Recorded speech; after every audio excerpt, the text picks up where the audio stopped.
요한계시록 21장 1절에서 처음 하늘과 땅이 없어지고 그 다음에 새 하늘과 새 땅이 창조되었음을 말씀하고 있습니다.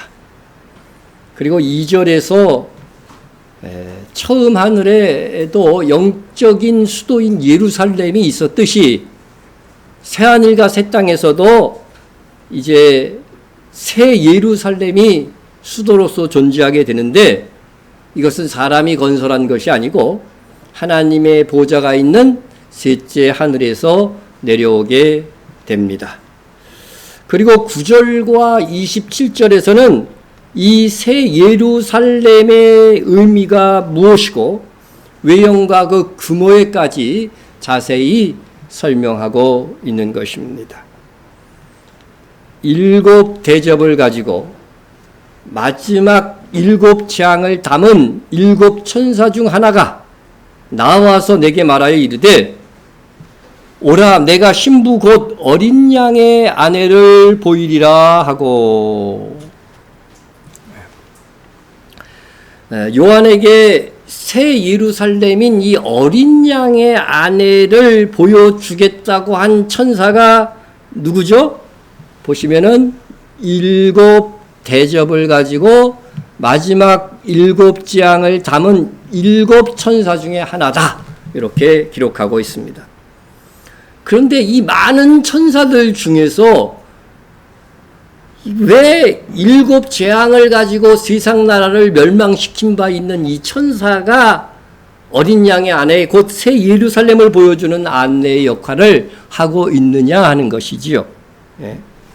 그것은 계시록에서 새 예루살렘과 정반대되는 도성이 어디냐면요, 큰 성 바벨론입니다. 바벨론.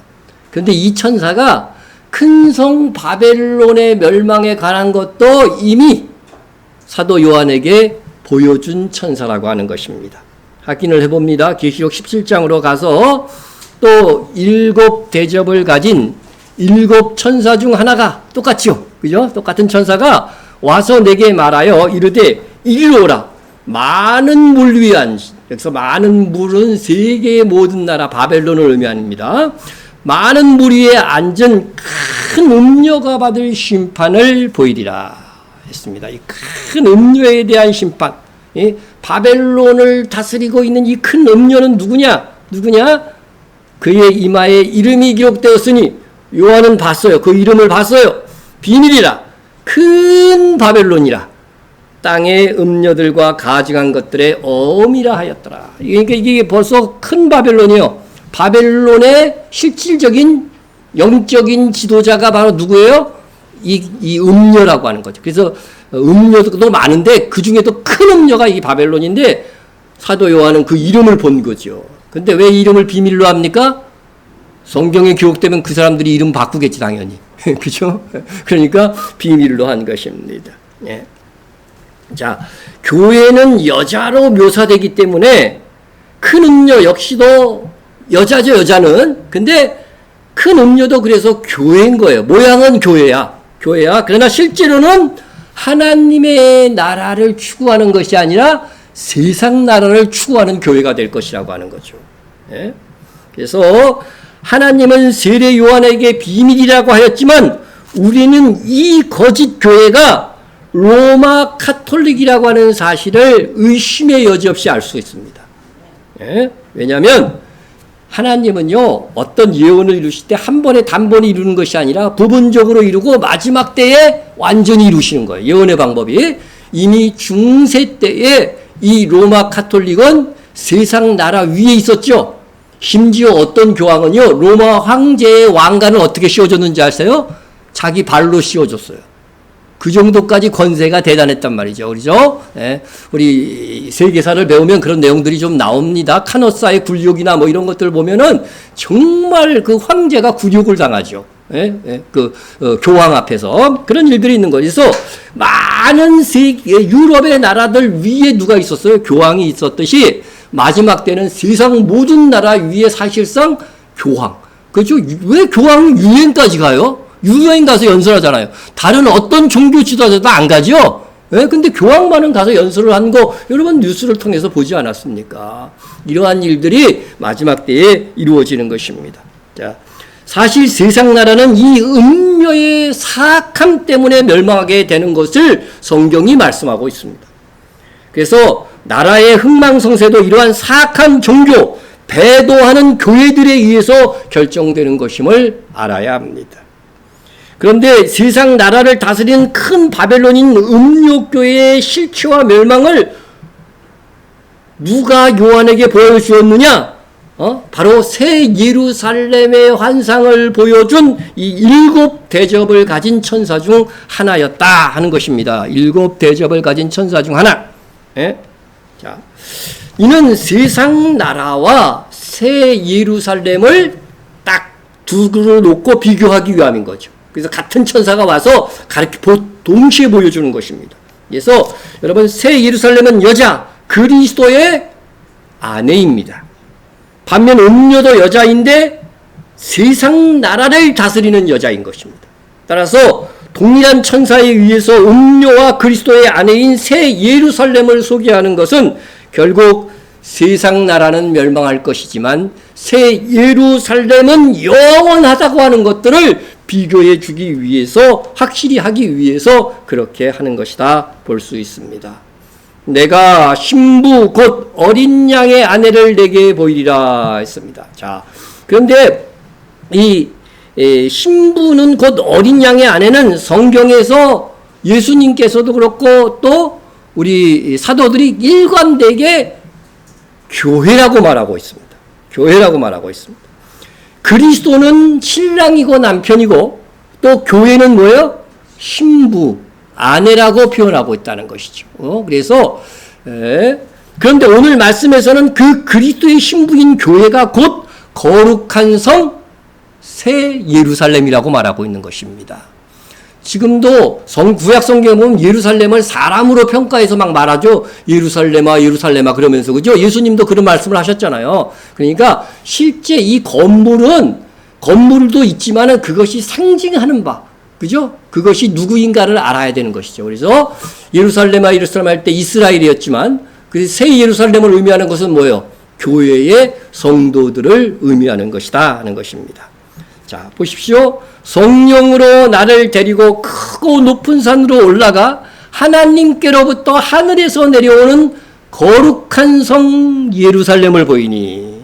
자, 어린 양의 아내가 분명히 거룩한 상 예루살렘이라고 했는데 어디에 가서 보여주셔요? 성령께서 그를 쫙 이끌고 가서 크고 높은 산에서 보여주시는 것입니다. 여러분 이 역시 큰 성 바벨론 큰 음녀를 심판하기 위하여서 성령께서 이 사도 요한을 데리고 간 곳 그것과 비교하기 위함인 것입니다. 자, 우리 17장으로 다시 가서 곧 성령으로 나를 데리고 역시 성령께서 데리고 가시죠. 나를 데리고 어디로 가요? 광야로 가니라. 내가 보니 여자가 붉은빛 짐승을 탔는데 이렇게 말하고 있습니다. 그래서 지금 여기서 큰 성 바벨론과 거룩한 성 예루살렘을 날카롭게 지금 대조되고 있는데 큰 성 바벨론을 보이신 장소가 어디예요? 보신 장소가 보면은 광야라고 하는 것이죠. 왜 광야에서 보내느냐? 광야는 거의 생명이 없는 그 가장 낮아지는 그죠? 낮아진 장소라는 거죠. 그래서 큰 성 바벨론이 이렇게 낮아질 것을 의미하기 위해서 광야에 가서 보이는데 거룩한 성 예루살렘은 어디에서 보이셨다고요? 크고 높은 산. 그래서 크고 높은 산은 영광과 권위의 상징입니다. 그래서 나중에 예루살렘이 이스라엘이 모든 산 위에 높아질 것이다. 그런 말씀이 있는 것이죠. 그래서 이 성경은 일관되게 산은요, 하나님의 성전이 있는 곳을 가리키고, 그죠? 하나님의 권위, 성도의 권위, 이런 것을 가리킵니다. 창고 구절로 보면, 여호와여 주의 장막에 머무를 자 누구이오며, 주의 성산에 사는 자 누구오리까? 그게 성산은 지금 말하는 예루살렘과 같은 의미로 사용되고 있다는 것입니다. 또 내가 산을 향하여 눈을 들리라 나의 도움이 어디서 올꼬 당연히 우리의 도움은 어디서 와요? 하나님께로 오죠. 그러니까 이 산을 하나님이 계신 곳으로 의미하고 있다고 하는 것입니다. 자, 그리고 또 큰 성 바벨론이 의미하는 실체. 큰 성 바벨론은 실제적으로 뭐를 가리키는 거냐 하면은 세상 나라의 수도입니다. 성경, 구약 성경에 나오는 바벨론을 세상의 모든 나라로 의미하고 큰 성 바벨론을 거기에 수도로 의미하는 거죠. 바벨론이 여러 나라들을 거느렸죠. 그 당시에도. 그와 같이 마지막 때에는 큰 성 바벨론이 있고 세계가 그 아래에 있게 된다고 하는 것입니다. 자, 세상 나라의 수도라고 할 수. 그러면 거룩한 성 예루살렘은 뭘까요? 하나님 나라의 수도고 대표가 되는 거죠. 대표가 되는 것입니다. 자, 그러면은 그 반면에 또 정체성, 큰 성 바벨론의 정체성은 뭐냐? 그 상징하는 바가 뭐냐 하면은 큰 음녀다. 음녀다. 그러니까 교회를 여자로 의미한다고 한다면 이것은 거짓교회라고 하는 거예요. 거짓교회. 우리가 설명을 드렸습니다. 그리고 큰 거룩한 성 예루살렘에 해당하는 사람들은 신부 어린 양의 아내로서 참교회를 의미한다. 참교회. 그래서 이 큰 성 바벨론에 속한 사람들은 결국은 멸망하여 불못에 이르게 되고 거룩한 성 예루살렘에 속한 사람들은 영광 중에 영생하게 될 것이다 하는 것들을 보여주고 있습니다. 큰 성 바벨론의 왕은 누구겠어요? 당연히 마귀겠죠. 그죠? 마귀. 이 세상 신입니다. 그러나 거룩한 성 예루살렘의 왕은 하나님과 예수님이다 하는 것이 우리 21장 그대로 잘 나와 있습니다. 자, 그리고 큰 성 바벨론은 이제 보시면은 큰 성 바벨론은 우상의 전이에요. 우상의 전. 성전이 아니라 우상의 전이고, 그리고 거룩한 성 예루살렘은 왕궁이고 성전이 되는 것이죠. 왜냐하면 여러분 그 과거의 예루살렘도 이스라엘 역사 속에서 보면 예루살렘에는 뭐가 있었어요? 왕궁도 있고 또 뭐가 있어요? 성전도 있었죠. 그와 같이 새 예루살렘에서는 하나님께서 우리의 왕도 되시고 우리의 또 성전, 하나님이 거하시는 성전이 되어 있는 것도 새 예루살렘에 다 있다고 하는 것입니다. 자, 그래서 지금은 우리 몸이 뭐예요? 성전이라고 되어 있죠. 우리 몸이 성전입니다. 지금도 우리는 성령님을 모신 성전이지만 그때에는 삼위 하나님을 다 모신 성전, 완벽한 성전이 된다고 말씀을 드린 바 있습니다. 지금 우리의 소망은 새 예루살렘의 성전에서 뭐냐면요, 기둥 같은 사람이 되어야 되는 거예요. 그럼 누가 기둥 같은 새 예루살렘 성전에서 기둥 같은 존재가 되냐면요, 이기는 자는, 계시록에 있는 말씀, 이기는 자는 내 하나님의 성전에서 뭐가 돼요? 기둥이 되게 하리니 그가 결코 다시 나가지 아니하리라. 나가지 아니하리라는 것은 무슨 뜻일까? 그것은 교체되지 않는 기둥, 영원한 성전의 기둥이 된다는 거예요. 내가 하나님의 이름과 하나님의 성, 곧 하늘에서 내 하나님께로부터 내려오는, 이미 계시록 3장에요. 21장에 새 예루살렘에 대해서 다 얘기하고 있어요. 내 하나님께로부터 내려오는 새 예루살렘의 이름과 나의 새 이름을 그 위에 기록하리라 말씀하고 있습니다. 그래서 우리가 이 하나님의 성전이 되려면은 어떤 사람이 돼요? 이기는 사람이 돼요. 옆 사람하고 싸워서 이기는 자가 되려는 게 아니라 세상을 이기는 자가 돼요. 세상을. 영적 전투가 있어요. 육신의 욕구와도 이겨야 되고 세상과의 싸움도 이겨야 되고, 말씀대로 살려면 이런 것들을 이겨내야 되죠. 이기는 자에게 성전의 기둥이 되게 하시겠다고 하는 말씀이 있는 것입니다. 갈라디아서 2장 9절에 보면은요, 기둥같이 여기는 야고보와 게바와 요한이라고 돼 있어요. 그러니까 교회에서도 기둥 같은 인물들이 있었던 거죠. 그와 같이 새 예루살렘에서도 우리가 기둥과 같은 존재가 되려고 한다면 어떤 사람이 된다? 이 세상 살 때에 단순히 믿는 것이 아니라 믿고 나서 이기는 자의 삶을 살아야 된다고 하는 것을 말씀하고 있는 것입니다. 자, 그분께서 우리가 이제 새 예루살렘에 가면 하나님의 이름과 새 예루살렘의 이름이 우리 위에 새겨지는 놀라운 역사가 있습니다. 그로 인하여서 하나님의 영광이 교회인 우리에게 임하게 되는 것입니다. 자, 보십시오. 하나님의 영광이 있어 그 성, 새 예루살렘 성이죠. 그 성의 빛이 지극히 귀한 보석 같고 벽옥과 수정같이 맑더라. 예. 새 예루살렘은 이렇게 하나님의 영광이 쫙 비추어 갔고요. 보석같이 비쳐 있는데 그 영광이 배어 있는 거예요. 우리의 영광은요, 하나님께로부터 온 영광이 우리에게서 막 반사되는 거죠. 그 새 예루살렘의 건물도 그렇게 보일 거라고 하는 것입니다. 예?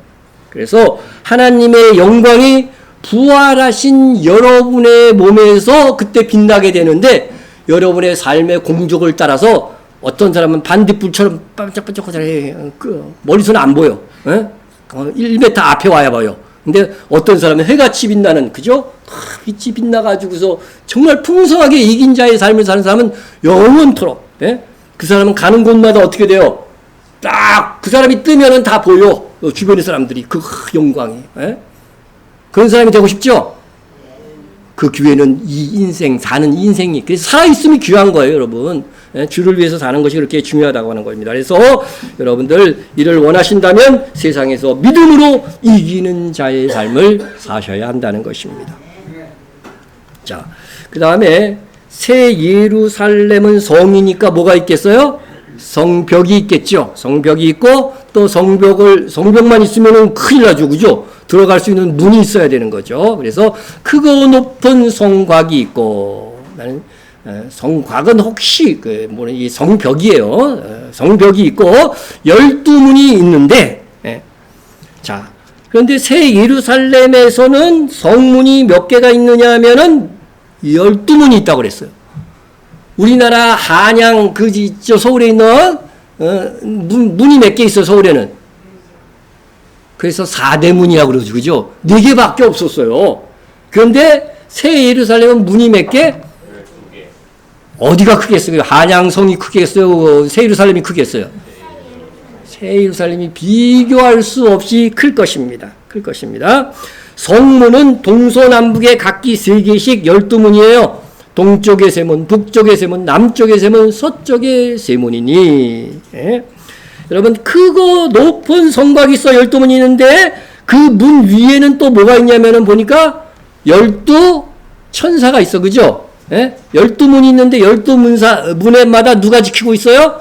12천사가 또 지키고 있다고 12절에서 이렇게 말씀을 하고 있습니다. 그래서 문지기가 누구냐? 사람이 아니에요. 여기서는 천사예요. 천사. 예? 예? 새 예루살렘으로 들어가고 나오는 자들을 보호하고 안내할 천사인 것입니다. 예? 우리는 영원한 하나님의 나라에서 그 하나님의 나라 수도 새 예루살렘에서 성문을 들어가고 나오면서 천사의 안내와 섬김을 받게 될 것입니다. 또한 새 예루살렘의 12성문은 문마다 이름이 있는데 이는 이스라엘 12지파의 이름으로 되어져 있습니다. 크고 높은 성곽이 있고 12문이 있는데 문에 12천사가 있고 그 문들 위에 이름을 썼으니 이스라엘 자손 12지파의 이름들이라 했습니다. 자, 여기서 보면은 새 예루살렘 성문에 왜 이스라엘 지파의 그 이름들이 써져 있을까? 조금 기분 나쁘십니까? 우리 동네 이름이 써 있지 왜 우리 뭐 당군이 써 있다는 거 이래야 되는데 왜 이스라엘 12지파 이름이 써 있을까 하는 것입니다. 자, 그것은 하나님께서 이스라엘 자손들을 민족적으로 부르실 때에 시내산에서 언약을 맺을 때 어떤 언약을 맺었냐면요, 너희는 무슨 나라가 된다고? 제사장 나라로 부르셨다는 거예요. 너희가 내게 대하여 제사장 나라가 되며 거룩한 백성이 되리라. 너는 이 말을 이스라엘 자손에게 전할지니라 했습니다. 자, 그래서 하나님께서 누군가는 이제 새 예루살렘 성에서 삼위 하나님이 거기 거하시는데 온 새하늘과 새 땅에서 사는 사람들의 제사장 역할을 할 민족으로 누군가를 선택해야 돼. 그걸 누구를 선택한 거예요? 이스라엘 자손을 선택한 겁니다.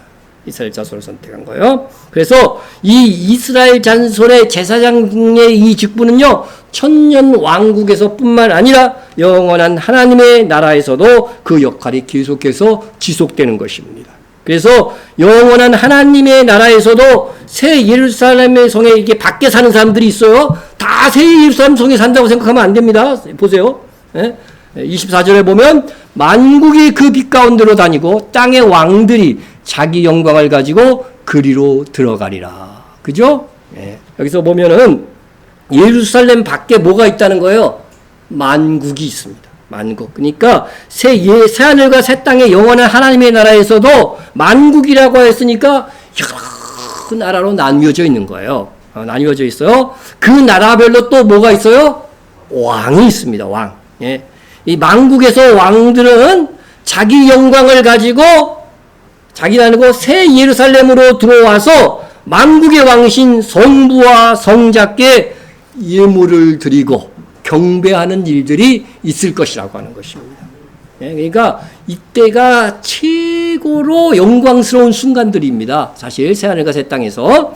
자, 그래서 만국에서 생산되는 자기 영광을 가지고 들어간다고 했으니까 만국에서 생산되는 가장 좋은 생산품을 가지고서 하나님께 드리고자 예루살렘 성문으로 입성하게 될 터인데, 이때 각 나라와 민족별로 각기 담당하는 이스라엘 지파가 있다는 거예요. 이스라엘 지파가 있고 또 그 지파에 해당하는 나라들은 항상 그 지파가 있는 문으로만 들어가야 되는 거야. 그죠? 문으로만 들어가는 것입니다. 그래서 성문에서부터 제사장 역할을 이스라엘 지파 별로 이렇게 담당하게 되는 것입니다. 여러분, 여러분, 우리는 지금 무슨 족이에요? 노아의 세 아들 중에 셈, 야벳, 또 함이 있었죠. 우리는 이 세 아들 중에 누구 족속이에요?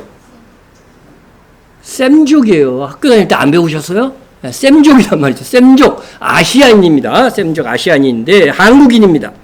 그런데 천년 왕국과 새하늘과 새 땅에서는 갑자기 우리가 변해서 야벳 족속이 서양족이 될 거라고 생각하면 안 돼요.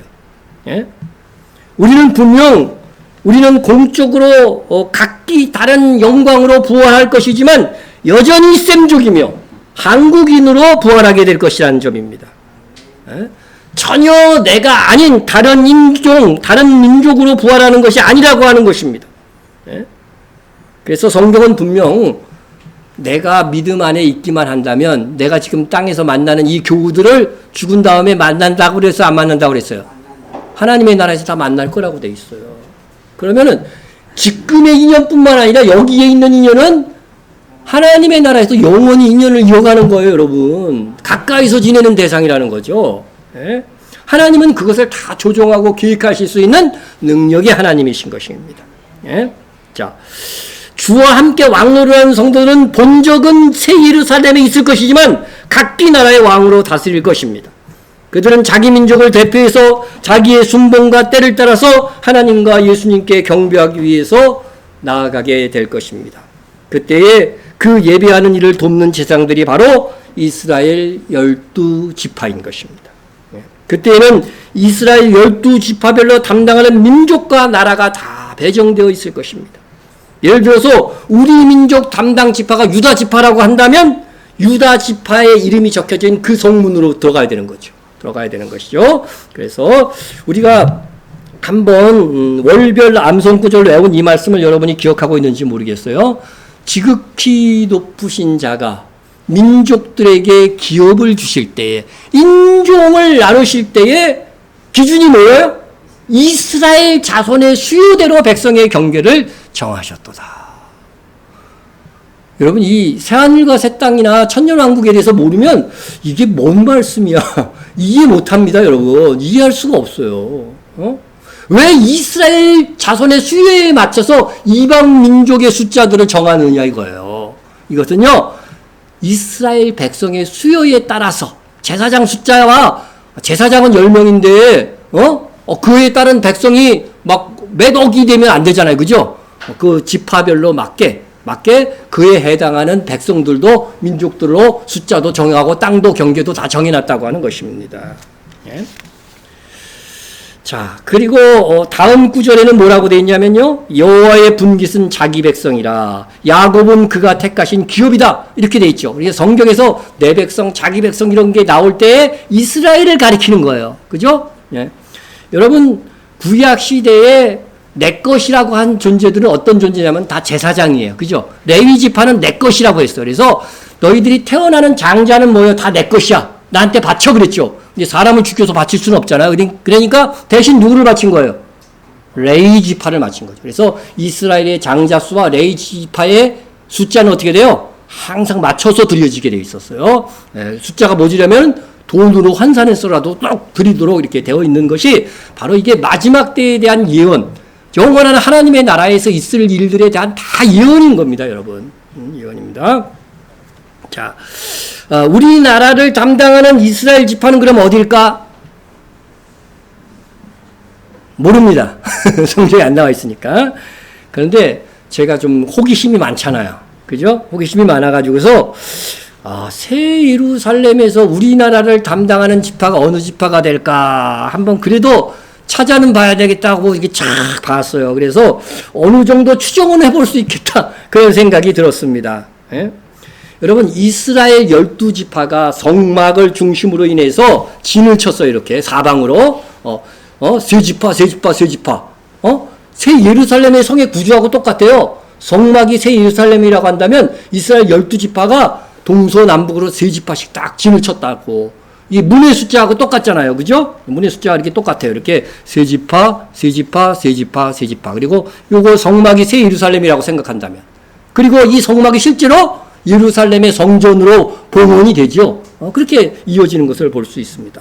자, 그렇다고 한다면 동쪽에 있는 우리나라가 이스라엘에 어디에 있어요? 동쪽에 있어요? 북쪽에 있어요? 아니면 서쪽에 있어요? 예? 여기 예루살렘이에요. 지도에서. 세상 중앙에 거하는 민족이라고 했던 것이 딱 맞아요. 예? 딱 맞아요. 성경에. 그리고 동쪽에 우리 한국이 있는 거죠. 한국이 있습니다. 자, 그러면은 그 성막에서 이스라엘 지파의 배치별로 보면 동쪽에 있는 지파가 우리를 그죠? 담당할 지파 후보예요. 그죠? 응? 대한민국을 담당할 지파 후보예요. 예? 자, 거기서 보면은 동쪽에 있는 이사갈, 유다, 스불론 지파가 있어. 우리는 정동쪽이니까요. 그 대표는 유다 지파가 될 가능성이 가장 높아요. 그죠? 왕의 지파. 이스라엘 중에 최고 지파야. 기분 좋죠? 네, 기분 좋습니다.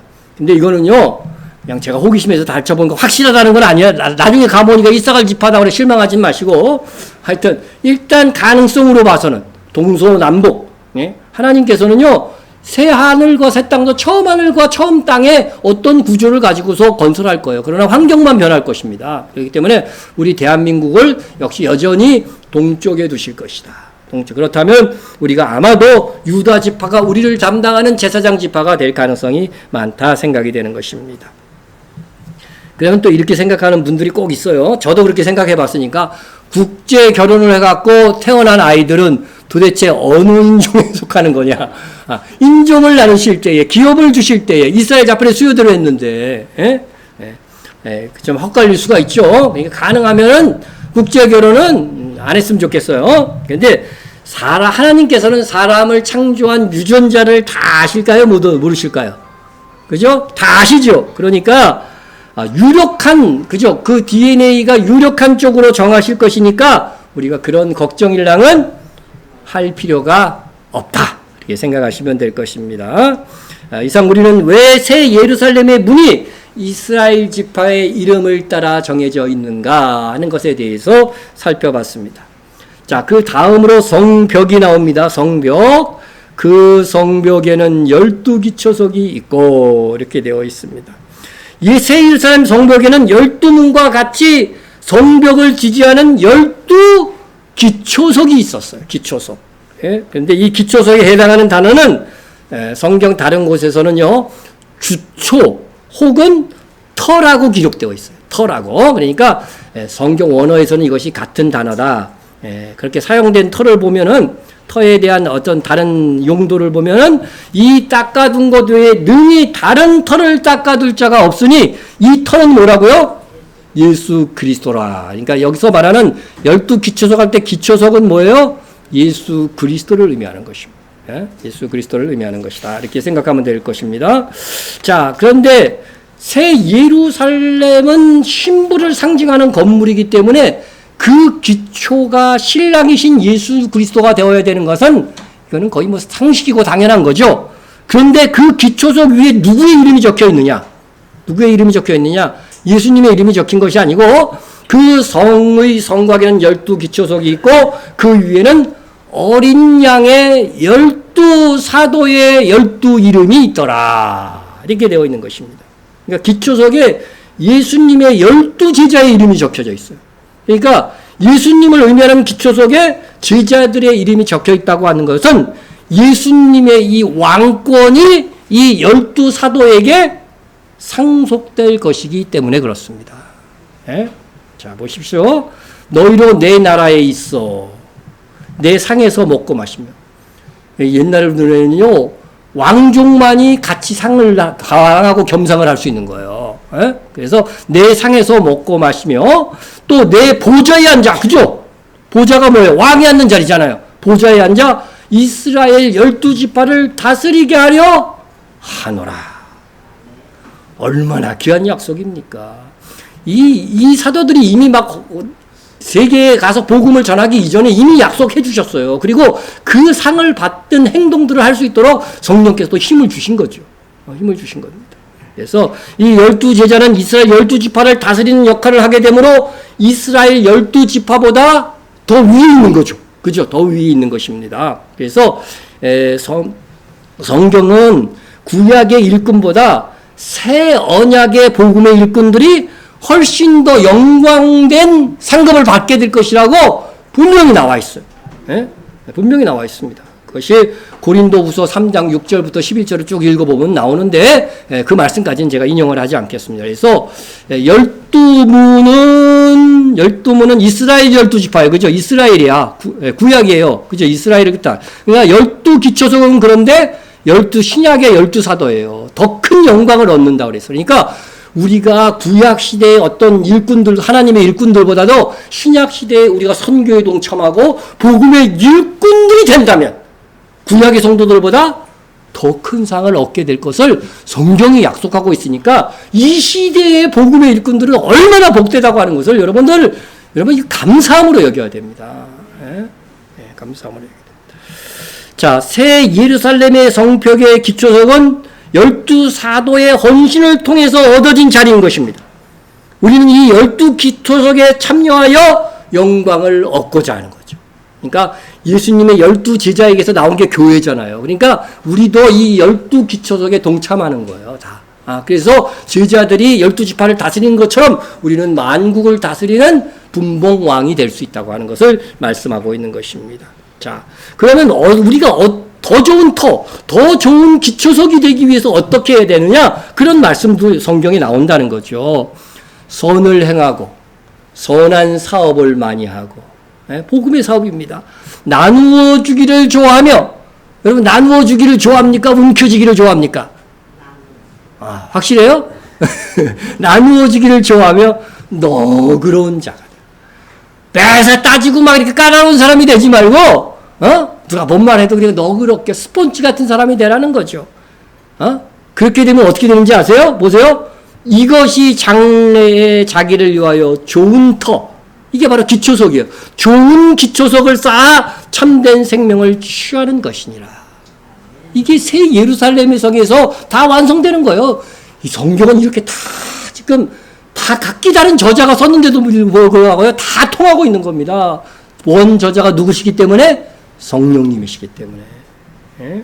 자, 여러분 그래서 주의 일, 선교의 일 정말 여러분 기도도 많이 하시고 업물도 누리시고 그리고 나누어 주기를 좋아하고 너그러운 사람이 되세요. 그러니까 여러분 사랑이 가장 중요한 거잖아요. 그러니까 사랑이 없이 너그러운 사람이 되고 나눠줄 수가 있어요. 그런 사람이 되면은 반드시 그에 대한 보상을 하실 것을 성경이 약속하고 있는 거고 새 예루살렘 석에서도 그냥 그냥 성벽 벽돌 하나가 아니라 우리는 기초석이 될 수 있다고 하는 것을 보여주고 있는 것입니다. 다음으로 새 예루살렘 크기에 대한 말씀입니다. 새 예루살렘은 그리스도의 신부 곧 주와 함께 왕노를 하는 성도들의 본죽이 있는 곳입니다. 그렇다면 오고 가는 모든 세대의 그리스도의 신부들이 주소를 두고 있는 이곳은 지금 지상의 예루살렘에 비하여 비교할 수 없을 정도로 커야 됩니다. 그죠? 땅에 있는 예루살렘은 그 시대의 사람들만 사용하잖아요. 그런데 새 예루살렘은 그동안 오고 가는 세대에 태어나고 죽었던 모든 세대의 신자들이 사용해야 되니까 새 예루살렘이 무지무지하게 커야 돼요. 예? 그래서 천사가 새 예루살렘을 측량하려고 합니다. 자, 내게 말하는 자가 그 성과 그 문들과 성곽을 측량하라고 금 갈대자를 가졌더라. 예, 당시에는 갈대 막대기를 딱 이렇게 크기를 정해서 기준을 정해서 그 막대기들을 잘라가지고 다 이게 측량 막대기로 사용했어요. 근데 금 갈대라고 했으니까 뭐예요? 실제로는 갈대는 아니죠. 갈대 모양의 금으로 된 금자. 여러분 새 예루살렘이 귀하기 때문에 그것을 재는 자도 귀해야 돼. 그래서 금자입니다. 금자. 금으로 된 자 못 봤죠 여태까지. 근데 금자로 잽니다. 자, 새 예루살렘의 귀한 만큼 측량 막대기로 금으로 사용하는데 보십시오. 잴 때에 재보니까 크기가 이래요. 그 성은 네모가 반듯하여 길이와 너비가 같은지라. 정사각형이라는 거죠. 정사각형. 그 갈대자로 그 성을 측량하니 12,000 스타디온. 스타디온이라는 말은 우리도 많이 사용하는 스타디움, 그죠? 우리나라 상암 스타디움 그러죠. 그거하고 똑같은 단어예요. 12,000 스타디온이요. 길이와 너비와 높이가 같더라. 그 성곽을 측량함에 성벽 높이를 측량하니까 144 규빗이니 사람의 측량 곧 천사의 측량이라. 측량은 천사가 분명히 했어. 그러나 우리 사람들이 재는 그 단위로 측량을 했다는 거예요. 그러니까 우리가 잘 이해할 수 있다는 거죠. 자, 그러면은 그 성을 우선 성의 크기 12,000 스타디온이야. 사방이 높이까지도. 그죠? 그러면은 대부분의 성은요. 높이가 있어요, 없어요? 우리 예를 들어서 안산시나 서울시를 쟀는데 높이도 잽니까? 높이는 무한대이기 때문에 안 재잖아요. 그런데 이 새 예루살렘 성은 특이한 게 뭐예요? 높이의 한계가 있어요. 높이도 규정되어져 있다는 거. 그게 아주 특별한 점입니다. 자, 그런데 12,000 스타디온이라는데 1스타디온은 우리가 지금 재는 메타 단위로 해서 몇 메타냐? 185m입니다. 그러면 12,000 스타디온은 몇 메타가 될까? 이건 키로로 바꿔야 되겠죠. 그래서 185 곱하기 12,000 하면은 2,220kg가 되는 거죠. 그러면 면적은 얼마가 될까? 우리가 평단위도 쓰고 하는데 우리가 키로 단위로 쓰면은 어떻게 되냐면은요 492만 8,400kg야. 이게 얼마나 큰 넓인지 여러분 감이 잘 안 오죠? 그래서 제가 우리나라 계산을 해봐서 서울시 면적의 8,146배야.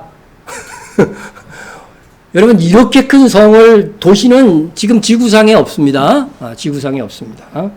남한 면적의 49배, 한반도 면적의 22.4배. 이게 하나의 나라보다도 이렇게 큰데요. 하나의 도시가 그렇게 크다니까.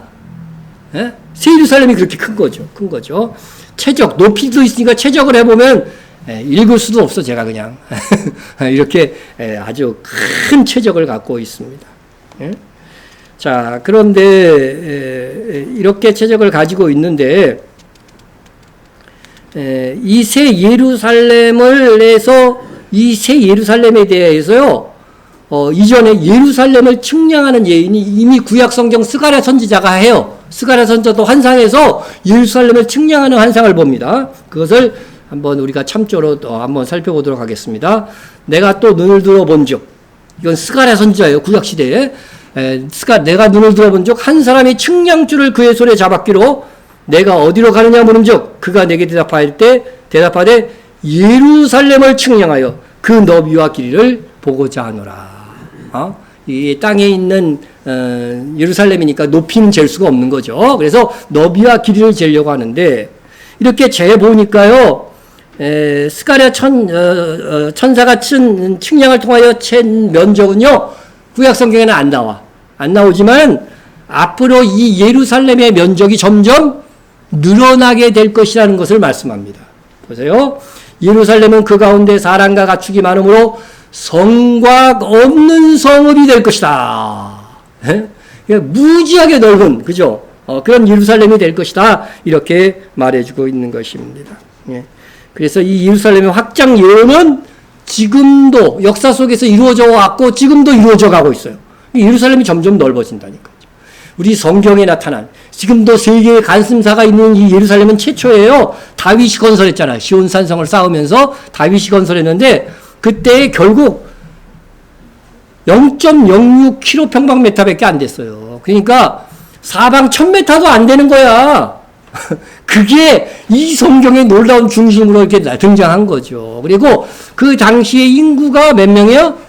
2000명 정도밖에 안 됐어요. 그러니까 거기 사는 사람들은 서로 다 잘 알아. 다윗이 밧세바도 알고 다 알았던 거지, 다. 예? 예? 그러니까 솔로몬 시대에 조금 크고 일어나고 히스기야 시대에 또 0.5km까지도 늘어나고 느헤미야 시대에 드디어 1km를 이제 0.12평방킬로가 되고 그 다음에 하스몬 시대에 0.65 그리고 예수님 시대는 헤롯에 의해서 굉장히 늘어나서 1.8km평방미터로 늘어나게 되는 것입니다. 그래서 예수님 시대에는 무려 한 8만 명 정도가 거주하고 있었던 것으로 추정되고 있습니다. 지금은 예루살렘이 얼마나 커졌어요? 비교가 안 되죠? 125km평방미터. 제가 다 검색을 해봤어요. 검색을 해서 이제 성 밖까지 이건 다 포함된 거죠. 그래서 지금 인구는 뭐 예수님 시대 8만 명과 비교되지 않는 1000만이 넘어요. 1011만 명이 지금 예루살렘에 거주하고 있는 것입니다. 자, 그런데 이렇게 커지는 예루살렘은 예수님이 이 땅에 오셨을 때에 더 커질 것이고 또 새하늘과 새 땅에서는 상상할 수 없는 크기로 더 커지게 될 것입니다. 여러분, 예루살렘은 이스라엘의 수도죠. 하나님의 백성의 수도였습니다. 그러나 새 예루살렘은 이스라엘의 전체 크기보다 크고 지금의 대한민국보다 클 것입니다. 무려 여러분 지도 보면 인도 굉장히 크죠? 그죠? 세계 인구가요. 지금 중국과 인도가 제일 크는데 어쩌면 인도가 더 많을 거라고도 얘기해요. 중국은 자꾸 부풀리려고 하고 인도는 어떻게 돼요? 호적에 등록 안 된 사람이 그렇게 많대요. 그러니까 더 인도가 실질적으로 세계 최고 인구일 수 있다 하는 그런 주장들을 많이 합니다. 그런데 그 인도의 1.5배요. 인도 땅의 1.5배, 새 예루살렘이. 예? 예. 그러면 성벽의 높이는 어떻게 되느냐? 예? 그 성곽을 측량함에 144규빗이니 이 측량 곧 천사의 측량이라 했습니다. 이 144규빗이 예루살렘 성벽의 높이를 말하는 것인지 두께를 말하는 것인지 정확치가 않습니다. 일반적으로 여러분 근데 그 예루살렘 성의 총 높이가 이미 12,000 스타디온이라고 나와 있기 때문에 여기서는 두께를 말함이 아니냐 그렇게 해석하시는 분들도 있기는 있습니다. 근데 우리가 성벽을 아무 설명 없이 측량한다고 한다면은 높이를 말함이지 두께를 말하면 아니라고 하는 거죠. 그래서 예루살렘의 성의 높이가 12,000 스타디온이라고도 스타디온이라고 하지만은 그것은 어떤 대기권처럼 한계가 있는 것이고 성벽이 없는 형태로 그 위에는 있을 수 있다는 거죠. 그래서 144규빗까지만 성벽이 있는 것으로. 그러니까 예를 들어서 이렇게 12,000 스타디온이면 얼마나 그죠? 먼 거리입니까? 거기가 다 성벽으로 쌓여있다면 오히려 얼마나 답답하겠어요. 그죠? 그래서 144규빗까지만 성벽이 있는 것으로 생각하는 것이 저는 좋을 것으로 생각을 합니다. 자, 그런데 어느 것을 취하든 영적 이해에는 문제가 없습니다. 자, 그럼 144규빗은 성벽으로 우리의 높이로 하면 몇 메타 정도 되냐면요. 70m 정도 됩니다. 70m. 그러면 아파트가 제가 설계를 한 사람이기 때문에 아는데 보통 2.4m, 2.5m라고 봐도 한 29층 높이의 그런 성벽인 것입니다. 지금까지 인류 역사상 쌓아온 성벽들 보면 우리나라에서 제일 높은 성벽을 제가 검색해 보니까요. 보은에 있는 3년산성으로 평균 높이가 15m야. 그리고 최고 높이는 22m. 우리나라에서 성을 쌓은 것 중에 가장 높이 쌓은 게 22m로 나와요. 근데 새 예루살렘은 몇 m? 70m. 예? 그리고 세계에서 가장 성벽이 높은 곳을 제가 검색을 해봤더니 여기가 나오더라고요.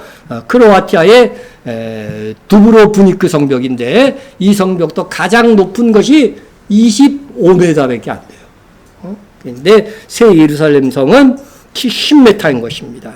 그래서 지금까지 역사 속에서 없었고 앞으로도 있을 수 없는 큰 도시, 큰 건물이 새 예루살렘 성인 것입니다. 그러니까 이 새 예루살렘 크기에 담긴 영적 의미가 있는데 그것을 우리가 다음 강해에 살펴보도록 할 것입니다. 다만 새 예루살렘은 크고 넓은 그리고 높은 하나님의 사랑을 표현하고 있다. 이렇게 이해하시면 되겠습니다. 어떤 분은 지구본 위에 새 예루살렘의 크기를 이렇게 잘라갖고 붙여놓은 그 그림이 있어요. 우리나라 사람이 어떻게 해놨더라고. 그래서 이 정도 크기가 된다 그러니까 얼마나 큰 겁니까, 그죠? 우리의 본 주소가 이곳에 있었으면 참 좋겠습니다. 그러면 그리스도의 신부가 되어야 됩니다. 구약 성경을 보면 이스라엘이 하나님의 신부입니다. 분명히 나와 있어요. 그죠? 에스겔서 31장 31절 이하에 보면 나와 있어요. 또 신약 성경에 보면 교회가 그리스도의 신부로 나옵니다. 여러분 신부의 특권이 뭐라고 했어요? 신부의 특권. 신부의 특권은 신랑의 지위와 영광을 어떻게 돼요? 함께 누리는 거예요. 그래서 함께 왕노릇 한다는 말씀이 있는 거예요. 함께 누리는 것입니다. 그래서 이 특권을 누리기 위해서는 우리는 이기는 자가 되어야 된다고 하는 것입니다. 우리는 우리의 공간을 따라서 새 예루살렘 성에서 하나님의 영광을 상속받게 될 것입니다. 우리는 이 영광을 얻기 위하여서 어떤 믿음으로 어떻게 살아야 될까? 이게 우리 최고의 관심사가 여러분 되어야 되는 것입니다. 자녀이면 또한 상속자, 곧 하나님의 상속자요. 그리스도와 함께한 상속자로. 주님은 우리 신랑이니까 그리스도와 함께 상속을 받는 거예요. 그리스도의 상속은 우리의 상속이 되는 거예요. 신부는 함께 그 상속을 누리는 거예요. 그리스도와 함께한 상속자니 예수님이 순환과 고난을 통해서 그 상속을 받은 거예요. 그죠? 우리도 그와 함께 영광을 받기 위하여서 예수님이 그랬던 것처럼 우리도 뭘 받아야 된다? 고난을 함께 받아야 할 것이니라. 고난 받기 싫죠? 편안하게 살고 싶죠? 그런데 주를 위한 고난은요, 예수님이 십자가를 자원했듯이요, 정말 깨어있는 성도라고 한다면요, 자원에서 고난의 길, 자원에서 헌신의 길, 그 길 가야 되는 거예요. 생각하건대 현재의 고난은 장차 우리에게 나타날 영광과 비교할 수 없도다. 이걸 믿는다면 지금처럼 우리가 살면 돼요, 안 돼요? 더 각성해야 돼, 더 각성해야 돼. 이거 쟁취하기 위해서요, 정말 헌신된 삶을 살아야 되는 겁니다. 우리는 그리스도와 함께 영광을 받을 것입니다. 예수님조차도 그 영광을 얻기 위하여 아버지 하나님께 순종함으로 고난의 십자가를 지셨습니다. 우리가 주와 함께 영광을 받기 위해서도 동일한 길을 가야 된다고 말씀하고 있습니다. 나는 하나님을 위하여 고난받은 것이 있습니까? 하나님의 나라를 위해서 헌신한 것이 무엇입니까? 나의 무엇을 아끼고 들여보았습니까? 나의 시간을 기쁨으로 수고해 보았습니까? 나오라 그러면 끈적끈적 그냥 마지못해서 나오고 막 이러면 안 돼요. 주님께 나올 때는요, 기쁨으로 축제에 가는 기쁨을 가지고 나와야 된다고 되어 있습니다. 이 세상에서 이러한 수고와 드림과 헌신들이 보이지 않을 수 있습니다. 밭에 감추인 보화처럼 사람들의 눈에 보이지 않는 것일 수 있습니다. 그러나 이 감춰진 보화를 발견한 사람은 가진 모든 것을 팔아 그 밭을 산다고 하였습니다. 여러분, 천년왕국에서 새 예루살렘이 누리는 보석 같은 영광을 믿습니까? 새 예루살렘의 영광을 믿음으로 바라볼 수 있기를 축원합니다. 축원합니다. 그 보화, 그 영광을 나의 것으로 삼고자 하는 그런 열망이 없습니까? 여러분, 그러면은요, 이거는 영적 침체의 상태로 내가 계속 살아가고 있는 거예요. 하나님의 영광의 빛, 보석 같고 벽옥과 수정같이 맑은 영광이 나의 몸에 나타나는 그런 날을 사모하십시오. 그러면 새하늘과 새 땅에서 내가 가는 곳에 어떻게 된다고요? 내가 딱 등장하면 어떻게 돼요?